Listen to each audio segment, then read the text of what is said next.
Olá, pessoal! Sejam todos bem-vindos, bem-vindas e bem-vindes à conferência Lugar à Mesa. Meu nome é Karen Colares, eu sou teóloga e fui convidada pelo Reino em Pessoa para explanar brevemente um dos textos de terror utilizados no debate da diversidade afetivo-sexual em face da fé cristã. O texto de 1 Timóteo, capítulo 1, os versos 9 e 10. Para nós iniciarmos essa nossa conversa, é necessário que eu esclareça a que se refere a expressão textos de terror. Ela nada mais quer do que fazer referência a um conjunto de passagens bíblicas que vem sendo aí repetidamente utilizadas de modo a promover a condenação e inferiorização de pessoas LGBTQIA+. O terror dos referidos textos não vem tanto deles mesmos, mas muito mais da maneira como eles vêm sendo articulados nos vários ambientes sociais e, infelizmente, nos ambientes religiosos. Isso vem sendo feito de modo a gerar certo pânico moral em relação a determinados grupos sociais, bem como para aterrorizar as próprias pessoas pertencentes a esses grupos. Muitas vezes esse terror resulta em violência pessoal, com automutilação, suicídio, violência familiar, comunitária, com segregação, expulsões, agressões, violências em suas variadas formas, física, simbólica, psicológica, econômica e, infelizmente, religiosa.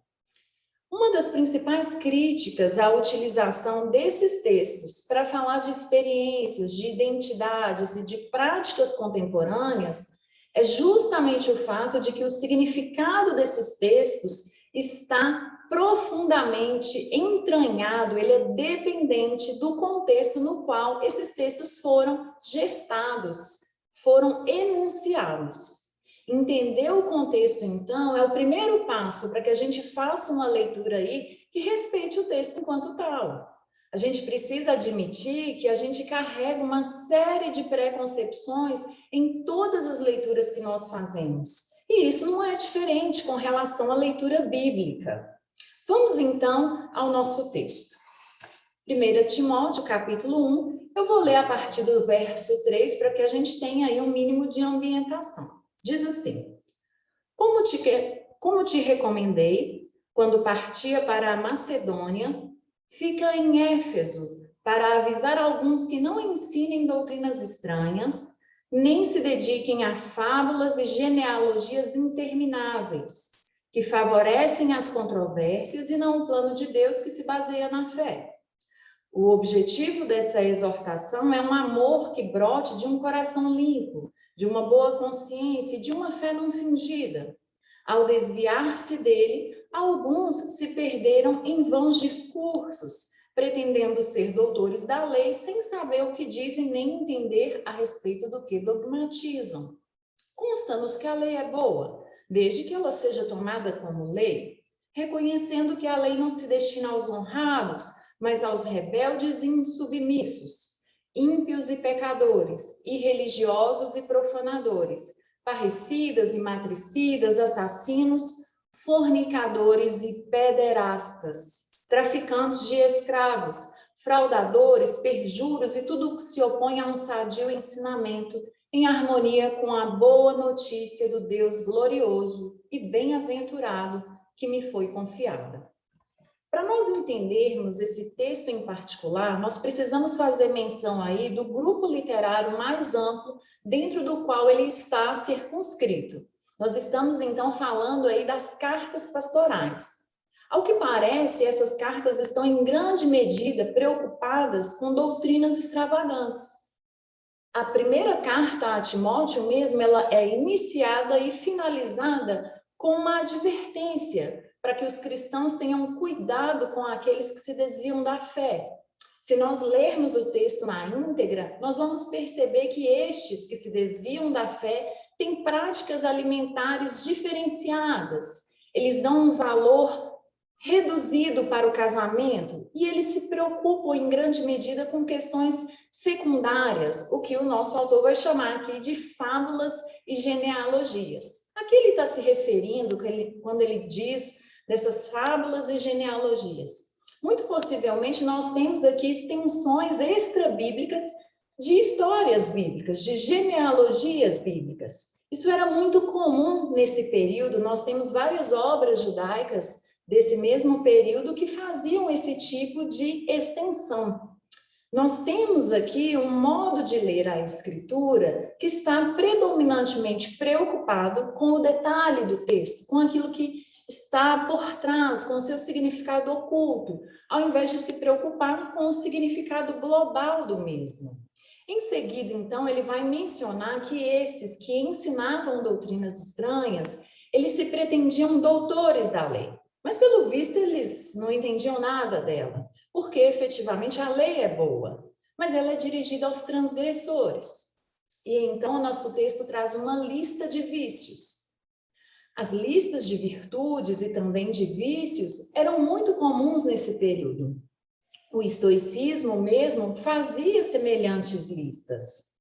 Nós vamos, então, lendo aqui a nossa lista de vícios e nos deparamos com a palavra que nas nossas traduções aparece aí como pederasta, ou então, em outras versões, como homossexual, como devasso. Fato é que a palavra grega que está sendo traduzida aqui na nossa Bíblia, como com esses termos aos quais eu mencionei, ela não possui referências na literatura grega antiga. Ela aparece apenas em textos bíblicos. Ao que parece, ela está sendo inventada pelos autores bíblicos ou ela era uma novidade daquele período. Arsenokoites. Ele não está usando palavras convencionais que os seus leitores, os seus ouvintes entenderiam como se referindo a pessoas que mantinham relações sexuais com pessoas do mesmo sexo. Para isso ele tinha uma série aí de palavras que ele poderia utilizar e ele seria prontamente compreendido. Mas ele faz aqui, ele insiste em usar uma palavra que faz menção ao texto de Levítico 18 e 22. Capítulo 18 ou capítulo 22. Nós temos aqui um arcaísmo deliberado.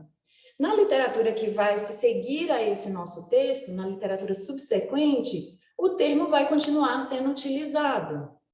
E é interessante que ele não possui um sentido fixo. Ele vai aparecer em muitos momentos em listas de pecados sexuais e em outros momentos ele vai aparecer em listas de pecados financeiros. O que dá para a gente a conotação aí, sugere para a gente que existe uma nuance de intercâmbio. Existe aí uma nuance de uma relação que está sendo monetizada. Algo que talvez se referisse a um comprador, algo como um cafetão, que agenciava meninos para prostituição, ou então uma espécie de prostituição sagrada. No contexto judaico-cristão da antiguidade, esse argumento era plenamente compreensível. Não havia qualquer noção de orientação sexual, como nós concebemos na atualidade. Essa estrutura profundamente enraizada na pessoa, com relativa estabilidade, levando à atração pelo sexo oposto ou pelo mesmo sexo. Mesmo a palavra homossexual é uma criação recente, do século XIX para cá. Nós fazemos menção a experiências muito específicas quando utilizamos essa palavra. Assim, quando a gente traduz palavras antigas a partir de uma palavra moderna, nós estamos incorrendo aí num sério perigo. Corremos o risco de tentar parear experiências que, na verdade, nada tem a ver entre si. De qualquer forma, a partir do contexto aqui no qual essas palavras aparecem, não só este, mas outros contextos, é possível afirmar que esses textos estão se referindo a relações abusivas, prejudiciais, injustas. Não se trata aqui de relações de afeto, de relações de amor, compromisso. Os autores bíblicos tinham toda a razão de atacar tais realidades, tendo em vista que elas eram realidades negativas. Supor, no entanto, que estas experiências são pareáveis com as experiências pacíficas, consensuais, amorosas e responsáveis do grupo LGBTQIA+, não é apenas um erro hermenêutico, interpretativo, é um desfavor humano.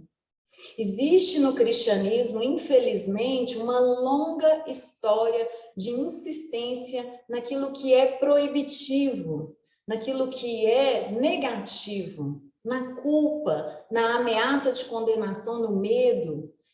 A gente pode até falar de uma certa pastoral do medo, que com certa insistência culpabiliza as pessoas, as ameaças de condenação eterna, para obter um certo comportamento, uma certa conversão. Isso não se restringe só ao passado. Ainda hoje, muitas igrejas, ambientes cristãos, interpretam todo o corpo do cristianismo como algo extremamente restritivo, condenatório, com certa obsessão pelo pecado, principalmente quando esse pecado diz respeito aí à sexualidade.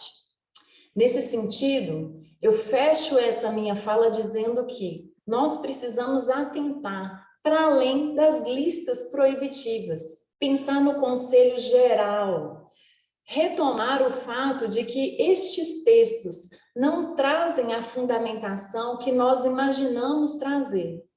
E, nesse sentido, nós precisamos entender que as proibições ligadas à mensagem cristã, frequentemente, elas repercutem muito mais do que o seu conteúdo positivo. Um conteúdo que visa construir para a plena humanidade.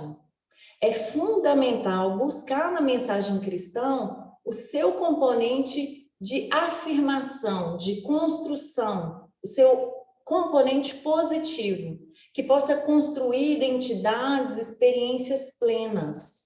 Só assim a gente de fato vai ter uma boa notícia da parte do Deus glorioso. Eu espero ter ajudado vocês no esclarecimento desse texto.